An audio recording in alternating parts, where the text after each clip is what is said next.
Hey there, everyone, and welcome to Pour and Explore, a wine, food, and travel podcast. I'm your host, Nick Elliott, the wine guy. I'd love to be your go-to guide for all things wine, food, and the amazing places they take us. Here on Pour and Explore, we'll sip, savor, and wander through the exciting world of wine, discuss incredible cuisines, and uncover the stories behind unforgettable destinations. Each week, I'll bring you lively conversations with wine experts, chefs, travel pros, and fellow enthusiasts. We'll share practical tips, hilarious tales, and plenty of inspiration to fuel your next adventure. So grab a glass, pull up a chair, and join me as we pour, explore, and celebrate the good life. Let's dive in. Hello to my wine lovers, foodies, flavor adventurers, and soulful sippers out there. Welcome back to Pour and Explore. This is the podcast where we uncork the stories behind great food, great wine, and the incredible people who bring them to life. I'm your host, Nick Elliott, your certified sommelier, former winemaker, and your go-to guide for wine, wanderlust, and all things delicious. Today's episode is one that's going to hit all the notes for you. We're talking about flavor, we're talking about heart, we're talking about purpose and passion. I'm talking with a powerhouse in the culinary world who's not only dishing out unforgettable meals, but is also changing lives behind the scenes. Let me introduce you to Chef Kisha Washington. Now, that is a name that is making some serious waves in the world of private dining, culinary competitions, and, more importantly, mental health advocacy in the hospitality space. Kisha is the founder and executive chef behind The Key Ingredient, and her personal private chef business is based in Frederick, Maryland, where she is curating intimate and upscale dining experiences, all in her clients' homes and private spaces. We're talking multi-course magic, fusion flavors, butter-basted salmon that has become legendary, and you can ask her mom about that, and a deeply thoughtful food that connects people. But that is just part of her story. She is also the heart and brains behind Cook's Creed Foundation. This is a nonprofit dedicated to supporting chefs and hospitality professionals with mental health and recovery resources they often struggle to find. And let me tell you, this part of our conversation is powerful. You know, I'm a longtime hospitality guy. I've been in the hotel space. I've been in the restaurant space. And I cannot tell you how much this is needed. So today we're going to dive into how the foundation was born out of a personal tragedy and how it's become a force for change in an industry that doesn't always take care of its own. Kisha doesn't just talk the talk, she walks it in the kitchen clogs and then some. She is a 7-time top 10 finalist in the World Food Championships. She's the grand prize winner of Rio Night and is a seasoned judge and competitor who's appeared on shows like Fakers vs. Bakers and played at Baltimore. And she also wrote a book called Cultivating Healthy Minds, a guide to mental health resources, which is chock full of stories, stats, support, and real talk from chefs and mental health pros across the country. Volume 2 is coming soon. You'll hear more about that in just a second. In today's episode, we talk about the truth behind being a private chef and what it really costs, what every home cook should have in their kitchen, and spoiler alert, it's not all food, the emotional toll of kitchen life, and what chefs really need beyond a good knife. Why Pinot Noir might be your next go-to steak pairing wine. Her favorite wine regions, and hint, California Sunshine and Portuguese Passion are among her top favorites. Plus, her top winery picks if you're planning a trip to Northern Virginia wine country. So, whether you're in the industry, you're an at-home chef, or just someone who appreciates a good meal and meaningful conversation, you're going to really love this one. So grab a glass, maybe a glass of New Zealand Sauvignon Blanc if you're feeling that seafood vibe, and settle in for an inspiring, funny, honest, and a beautifully human conversation with Chef Kisha Washington. Keisha, welcome to the show. Thank you so much for being here. Absolutely. I'm super excited. Awesome, awesome. Well, we talked a few weeks ago and we had a great conversation. And I knew as a fellow chef and wine lover and, competition chef and all around great person, you'd be awesome guest on the show. So I really appreciate your time this evening. Give us a quick overview of who you are and what you do. Where do I even start? Okay, so I'm Keisha, and I am a chef of over 15 years. Mhm. I have my own personal chef business that's actually out of Frederick, Maryland, called The Key Ingredient. And I'm also the founder of a nonprofit organization called Cooks Creed Foundation. So I wear many hats, I will say. Absolutely, absolutely. So the business is called The Key Ingredient. You're Yes. based in Maryland, obviously, and I would certainly recommend that anyone based in that area check Keisha out, and all of your socials and contact Yeah. information will be in the show notes to listen to. The Key Ingredient, I love the name. Do you have a key ingredient in your kitchen that is a must-have? Actually, that's actually interesting. I really don't. And it's kind of funny because I kind of came up with the name because Key is kind of like my nickname. Hmm. So I wanted to kind of incorporate something a little different. And I thought the key ingredient, which could be anything. And that kind of goes into my cooking a little bit and how I kind of cook. But yeah, that's kind of how I came up with that. So Fantastic. So nothing specific. You're a nothing jack of all specific, trades. It no. sounds like that. I like that. Do you have what you would consider a signature dish that you just love to Mm. prepare that wows every time that you put it on the table? My signature dish definitely has to be a butter-based salmon that I do.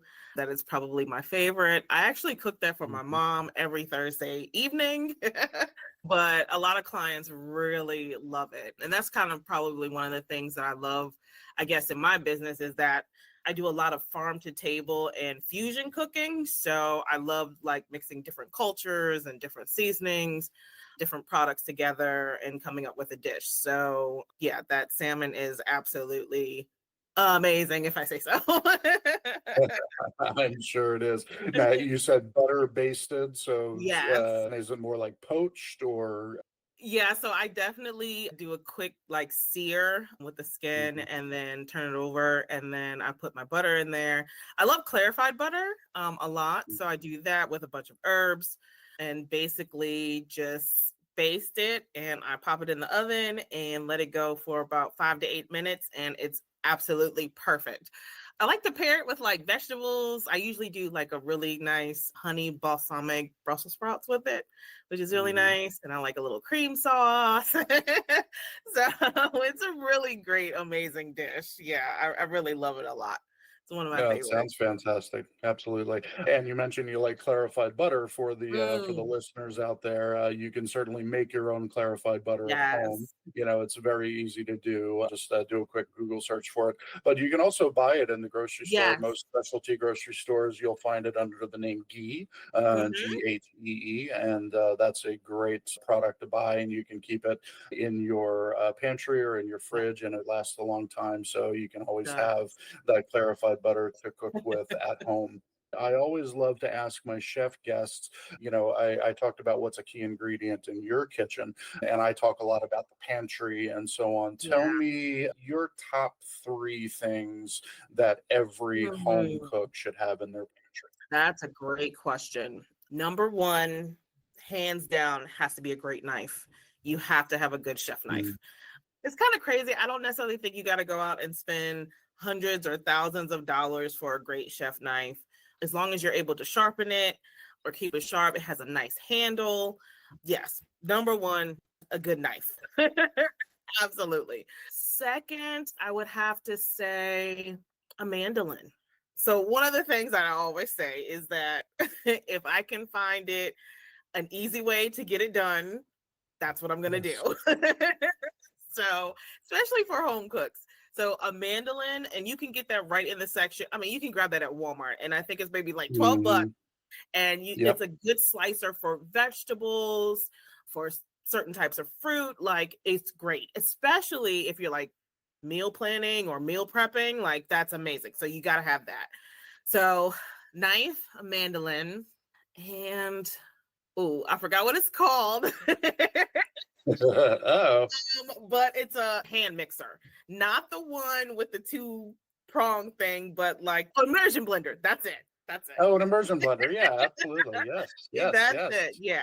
I think that's great if you're trying to do something like a quick sauce or you're trying to do a quick soup. Like that's amazing. So those three products, I feel like you got to have a must have in the kitchen.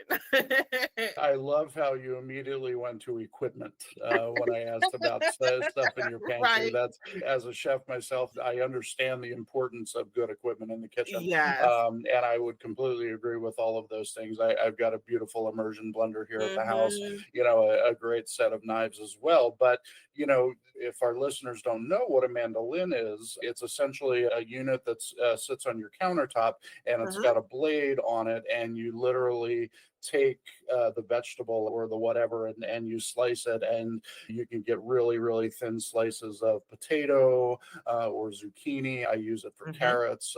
Some of them come with attachments where you can do, like waffle fries or something like that.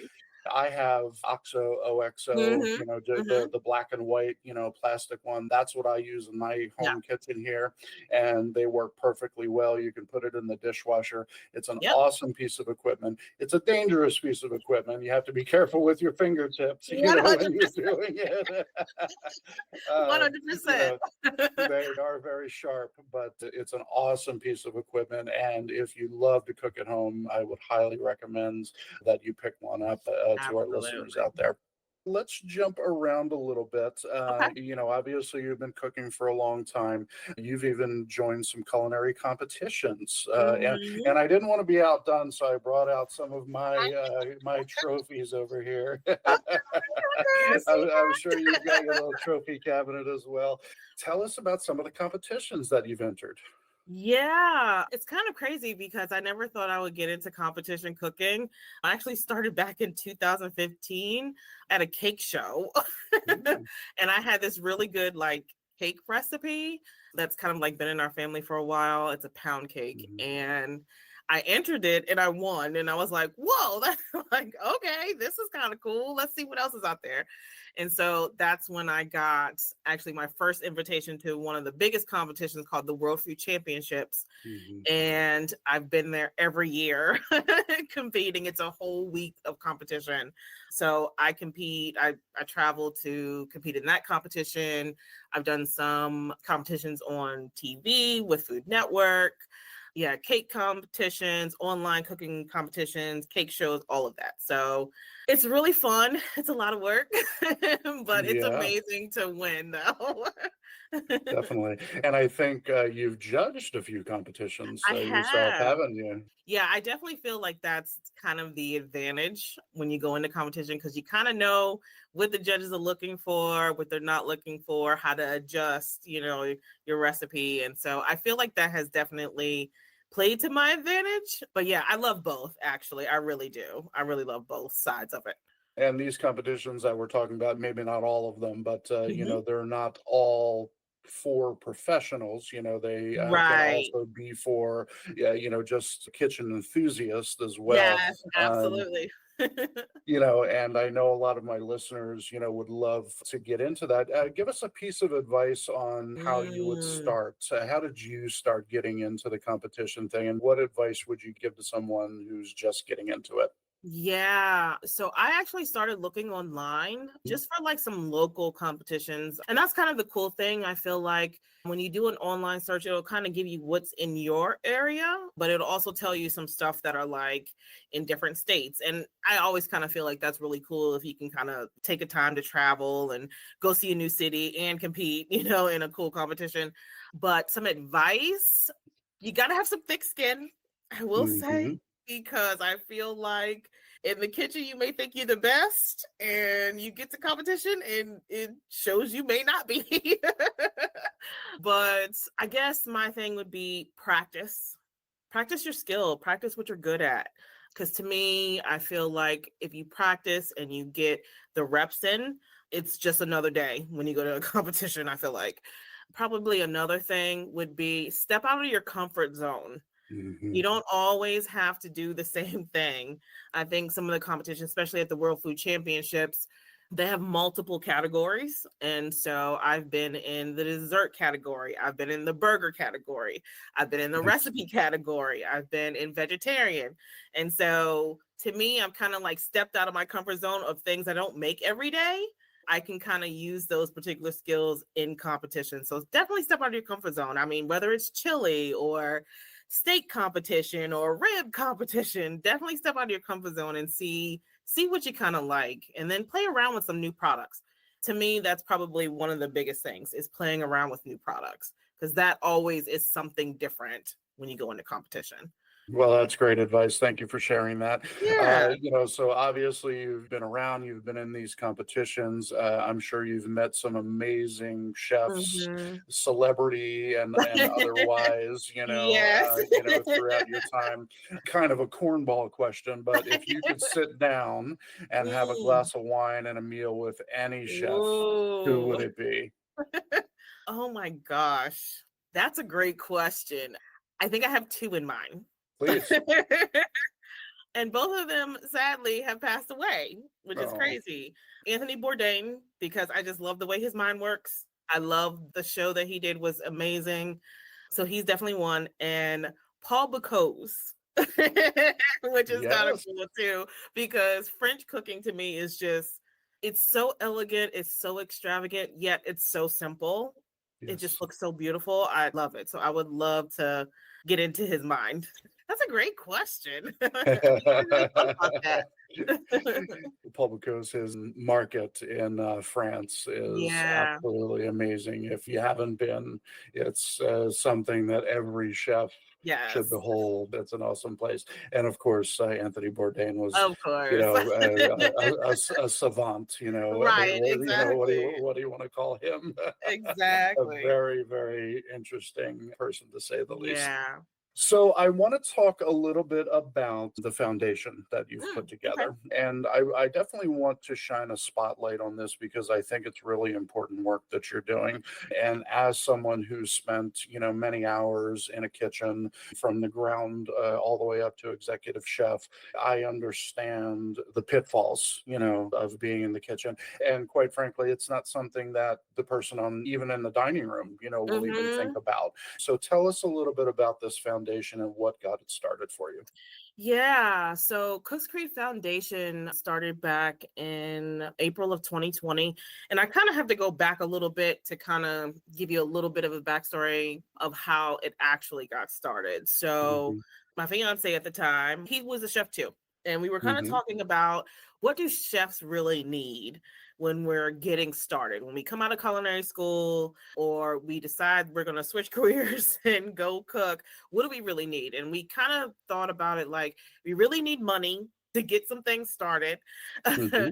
We really need to take care of ourselves and our well-being, self-care. And we really need mentorship. Like, we really need someone that's actually been there to kind of like Hmm. walk us through the steps. And so we had been talking about it for a while, and we were trying to figure out a way to kind of mold those things together, basically. But sadly, he passed away by suicide in Hmm. January 20th. And I wanted to continue that because I Hmm. felt that, one, I wanted to kind of honor him in that way as well. But Absolutely. I also wanted to kind of shine some light on kind of what chefs really go through in the kitchen that don't nobody really know. So yeah, so Cooks Creek was born out of that, April of 2020, right through COVID.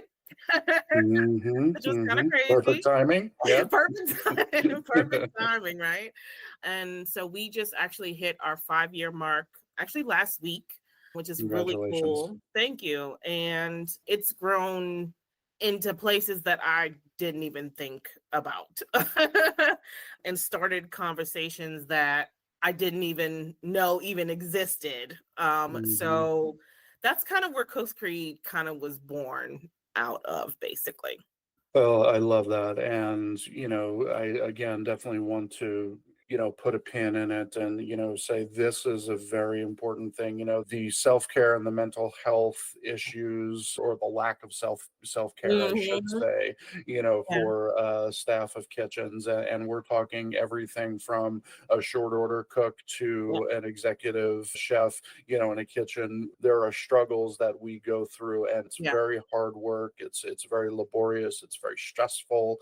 And as anyone who has a stressful job knows, it takes a toll on your body. It takes a toll on your Hmm. mind, and a lot of times, we go for ways to easily take care of it, drugs, Yeah. alcohol, and so Yeah. on. And that's unfortunately a big part of being on a kitchen staff, is dealing with that, dealing with people Hmm. who are into that, and it takes a toll on your body and your mind. Hmm. And I think it's a wonderful thing that you're doing. So thank you for doing it. Thank you. Yeah. Um, Thank you. Absolutely. I will make sure that the link to that website is going to be in the show notes. For my listeners out there, get over to the website, check it out, check out the amazing things that Keisha's doing with Cook's Creed Foundation, and please donate. It's going to help a lot of people. If you go out to restaurants, you need Yeah. to donate to this cause, is what I'm saying. Yeah. Absolutely. Absolutely. Fantastic. Let's move on to the book. I want to talk a Oh. little bit about the book that you've written. It's an important piece of work.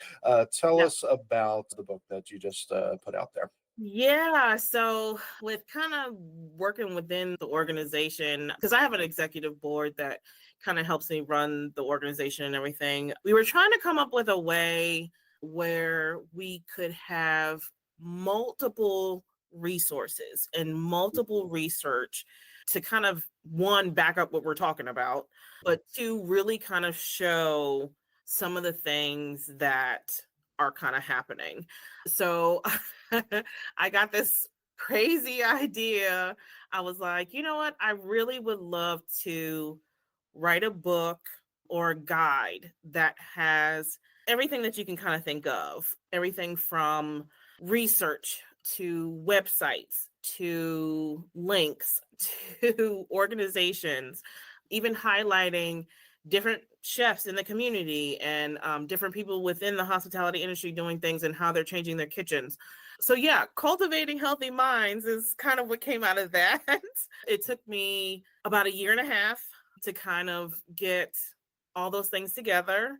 It was a lot of research. My whole Sure. team basically took on a topic and we researched as much as we could. So in that book, you're going to find resources from all 50 states. You're Mhm. going to find chef stories. We highlight a number of chefs kind of towards the back of the book of how they got started, what they're working on, and how they're changing their kitchen culture.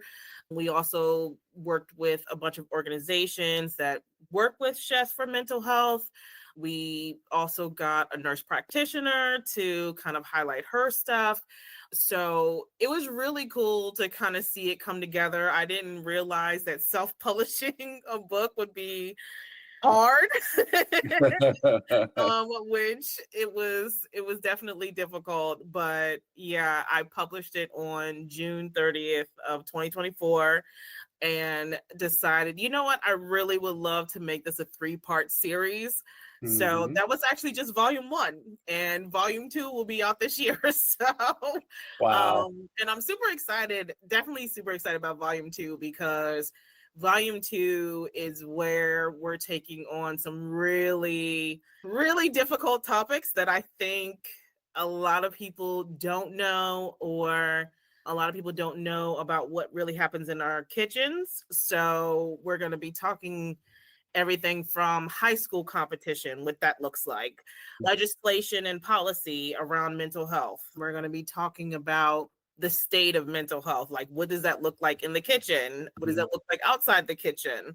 So, yeah, we really wanted to take on some really hard topics that not a lot of people talk about, or the conversations that kind of get pushed under the rug or silenced. And I really want to talk about those things. Like, I really want to bust the door open on, like, What happens when someone steals your intellectual property? What happens when someone steals your Yeah. recipes?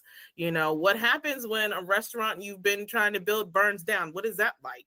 So I really wanted to kind of look at some of these things that are not really talked about and really kind of highlight like what goes on in a chef's mind for our mental health. Like how can we better take care of ourselves? So yeah, I'm super excited about it, but it's Yeah. man, it's a lot. Volume It's a two lot coming of out. work. I'm loving it. So, who is the target audience? Who should be buying these books? Chefs should be buying these books, and I don't mean just chefs in a restaurant kitchen. I Hmm. mean everybody from fast food all the way up to the executive chef or Michelin star. You should Hmm. be getting that. Hospitality, whether you work in a hotel, whether you work at a resort, people that do mixology. I mean, all of the things. Even home cooks, I think, can kind of grab some things from that a little bit. And I mean, I even think it could be good for the person that goes out to the restaurant because maybe you'll get a little bit of ideas of what's going on in the kitchen while you're sitting at the table. Absolutely. Yeah, I highlight on this show a lot, particularly on the wine side, the people and the amount of hard work and blood, sweat, and tears that goes right. into preparing a bottle of wine that, Yeah, winds up in your glass. And I think a very similar way, we don't necessarily think about all of the hard work that goes absolutely. into preparing our food, Yeah, at a restaurant. And I do as well think that overlaps onto all of hospitality, yes, the check-in folks at hotels and the housekeeping staff yeah. and the servers at a high-end resort, things like Hmm. that. There's a lot of pressure on them. There's a lot of stuff coming at them Yep. all the time, and it can be very taxing on a person. So again, thank you for shining a light on this. So we know who should be buying the book. Where do they buy it? So it is available on Amazon. It's available as a Kindle download, paperback, and hardback. But it's also available on barnesandnoble.com, walmart.com. It's all over the internet. Actually, if you just search the title, it'll pop up, All which right, is really perfect. cool. And that title again is Cultivating Healthy Minds. And right now, volume one is available, and volume Yeah. two will be coming out, I think you said in June. Yes, I'm hoping June, maybe July. We'll see. Okay. We'll see All because right. I'm self-publishing again. So yeah, hopefully June.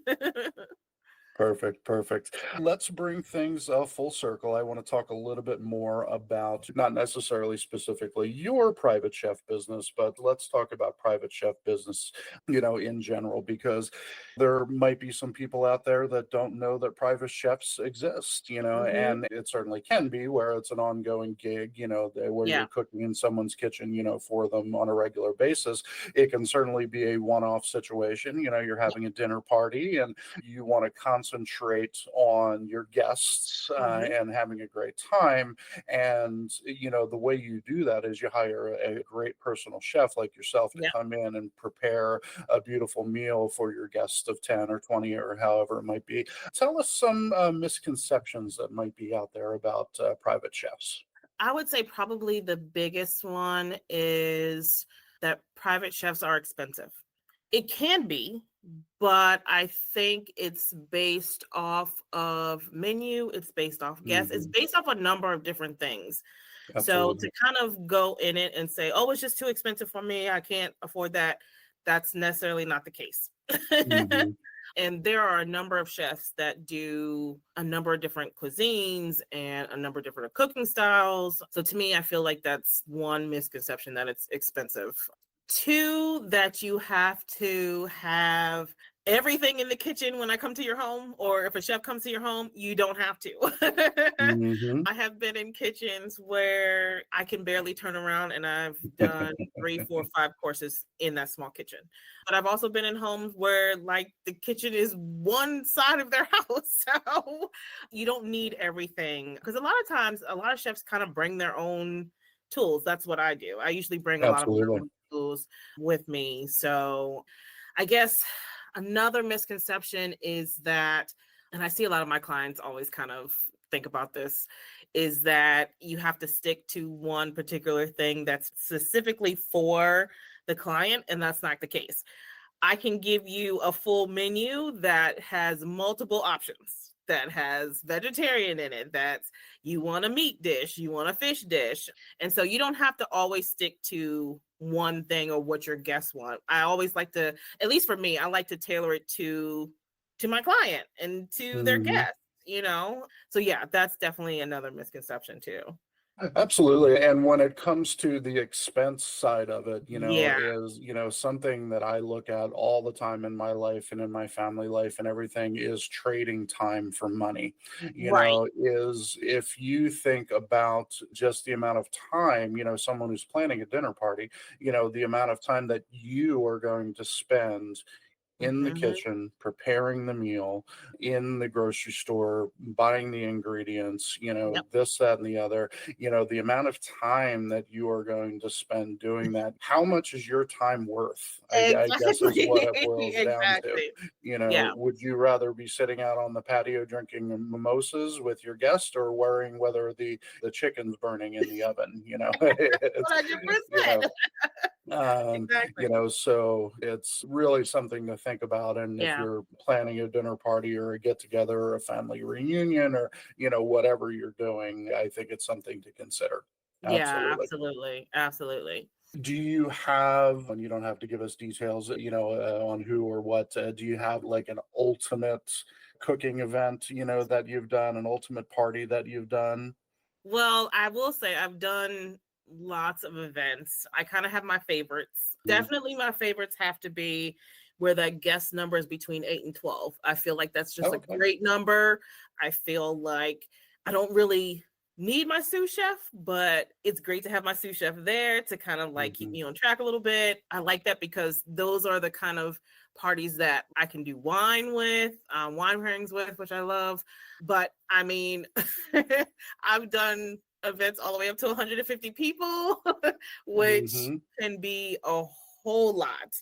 At least for myself, I try to keep it 40 and below because I feel like then you're kind of looking at, okay, now I got to hire out for staff and I got to hire, a bartender and all these things. And that's extra cost. So if I want to Definitely. keep your costs low, just that 8 to 12 is a good range for me. But oh, an ultimate like dinner, it has to be probably a dinner I did maybe a year or two ago, and it was a multi-course wine pairing. Yeah, I was obsessed. The menu was amazing. I'm sure. I'm I sure. think I love those because especially if the client like gives me full range of like come up with a menu with these particular items, this particular seasonal ingredients, or they let me go wild with the wine. I love Mhm. that.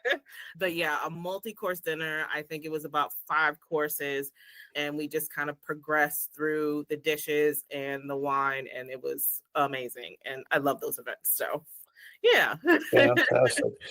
Well, what a wonderful segue into my next questions. You are talking to the wine guy after Right, all. exactly. Well, let's start with you. What do you like to drink? Okay, so I will say this. I'll start here. I love to try everything at least once. I think my favorites, though, that I've just gravitate towards a lot is a Sauvignon Blanc. Is Mhm. like it's just so great. Definitely a good Pinot Noir. I love. And I like something sweet every now and again. Now, if I'm kind of thinking of towards like region and country, California has always has always have a little place in my heart, a little bit. I Mhm. feel like even though I haven't been Mhm. there, they just the wine is different. I don't know how to explain it. It just seems sunny and bright, and I'm imagining that's what California is kind of like. But I definitely do love wine from Portugal. I think that's probably first on my list. I think I have an obsession with Portugal wine. And then there's some great South African wines as well. So I definitely Absolutely. feel like, Yeah, I have my favorites, I will say, but I love to try a little bit of everything. Definitely. For those folks who are listening, if you listened to my episode 2 episodes ago, I spoke with someone and we talked at length about South African wine. Oh, wow. And Okay. yeah, it's, really, really good stuff. If you didn't get a chance to Yeah. listen to that episode, hop over and listen to the episode with Laurel Simmons. We talked about South African wine, and that's Wow. definitely one of my favorites as well. Yeah. So it's obviously something that's near and dear to my heart, food and Mhm. wine pairing. Give us two of your ultimate pairings and then maybe something that's a little off the wall. One of my dishes that I usually do is a classic, like classic filet, and I do Hmm. a peppercorn sauce. And I'll either do kind of like some kind of roasted vegetable. It's really kind of classic, but I like using Mediterranean spices with it. Hmm. I like to pair that with a Pinot Noir, and a lot of other people like to do a Cab. And I like Cab, but to me, Pinot Noir just has a lightness about it. I guess it depends on which one it is, but I always find Hmm. ones that have kind of like a fruit feel, but also feels very earthy. So to me, I always feel like those two with Mediterranean flavors just go really well together. I do like that salmon dish that I do. Hmm. That salmon dish, I definitely love that with Sauvignon Blanc. I will say New Zealand has some really great ones, I will say. Yes, they do. Yes, Um, they do. so a lot of times I'll grab a New Zealand one, but it just to me tastes grassy and it tastes airy and it's really nice with seafood. I mean, a lot of people do like Chardonnay with seafood, but Sauvignon Blanc just gives it a little something different, I feel like. So, A Sauvignon Blanc with, that nice herbaceousness or yeah, grassiness, that you're talking about. I think that flavor profile in and of itself, goes so well with, salmon is a yeah, very, in the world of fish, it's a very flavorful fish, correct. and then on top of it, it's a very fatty fish. Yeah, And when you have the fat from the salmon and you're adding butter to it, yeah. as we talked about, you need something like a Sauvignon Blanc Hmm. to cut through Yes, that the fat fattiness. in that dish.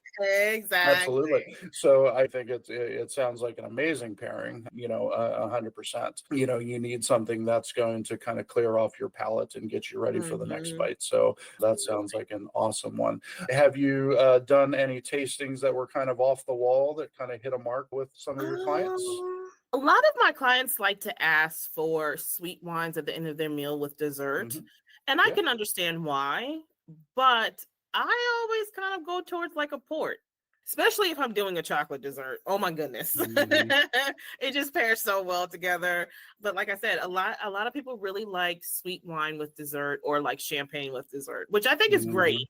Hmm. But I mean, definitely a port. I'll even go with a really nice dark red just with dessert, especially if it's chocolate. And I do a lot of chocolate desserts, but yeah, I guess that would be not necessarily off the wall, but a little something different from everybody else. I put it that way. Yeah, absolutely. Let's use the big, juicy red wine, like Hmm. maybe a Merlot or a Yeah. Tempranillo, from Spain, something Hmm. like that, paired with a chocolate dessert is awesome. Yeah. It's great, It really is. especially when we're talking like a really rich chocolate dessert, Hmm. like a ganache, something with that big, or, Yeah. flourless chocolate cake, something along those Yes, lines, absolutely. that very rich, sweet dessert. Again, using that same comparison to the salmon and the Sauvignon Blanc, that wine is going to help, clear your palate and get you ready Hmm. for the next bite. And, Yeah. I love that, and I think it would be an awesome pairing. Yeah, absolutely. Fantastic.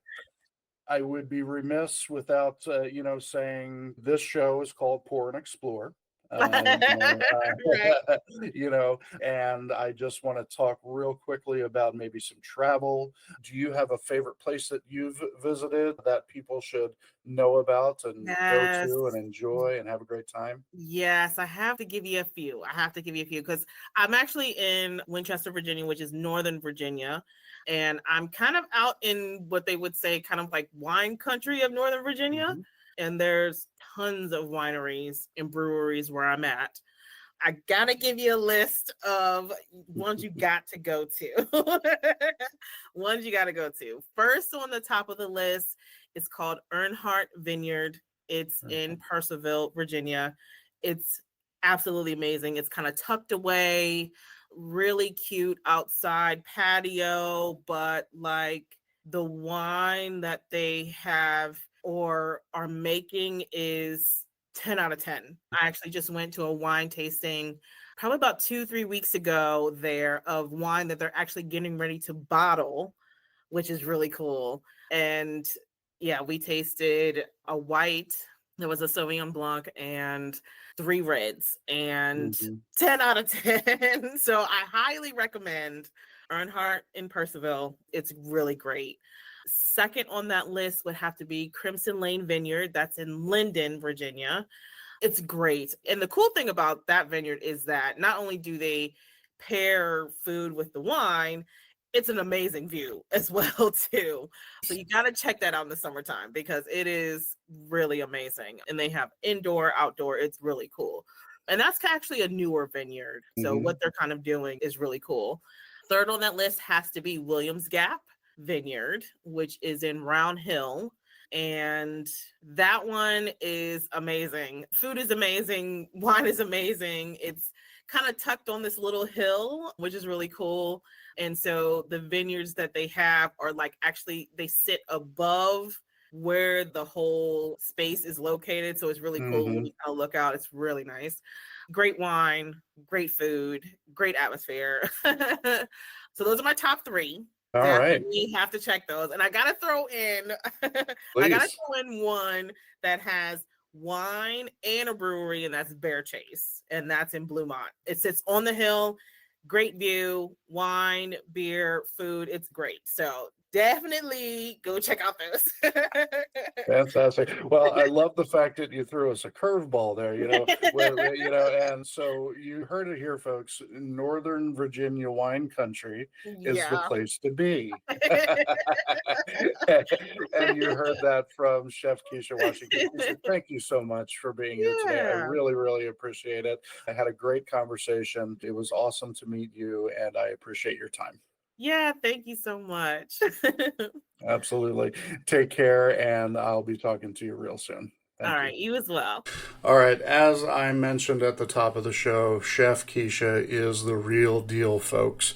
I knew from the moment we first connected that she had a story worth telling, and she absolutely delivered. From soulful salmon and 5-course wine pairings to the founding of a nonprofit that is transforming the kitchen culture from the inside out, and she is using her gifts to feed bodies and uplift spirits. What an amazing job. If you're curious about hiring a private chef, supporting mental health and hospitality, or just want to follow someone who's out there living her passion with purpose, go follow Kisha right now. You're going to find her on Instagram. You're going to find her at thekeyingredient.llc.com. And of course, you got to head over to the Cooks Creed Foundation. That's Cooks with a Z. Check those out in the show notes. And don't forget her book, Cultivating Healthy Minds, is available on Amazon, Barnes & Noble, Walmart, and more. I know you know someone in the hospitality field who might need a little extra help. This would be a great gift and support for them. And let's not forget, again, get on social media and check her out. Lots of fun stuff going on there. If you enjoyed this conversation, please take a second to rate and review the podcast. It really helps us reach more listeners who are curious about the intersection of food, wine, travel, and life. That is what we were talking about. Don't forget to subscribe. Really appreciate it. And as always, thank you for spending a little time with me here on Pour and Explore. Until next time, stay curious, keep sipping, and always keep wondering and wandering. Thanks a lot. Thank you so much for tuning into this episode of Pour and Explore. I'd love to hear your thoughts, your stories, and your questions, so you can drop me a line at cheers@thewineguy.vin. That's cheers@thewineguy.vin. Or let's connect on TikTok, Instagram, or Facebook. Grab those links on my website at thewineguy.vin. Until next time, let's keep wondering and wandering. Cheers, everyone.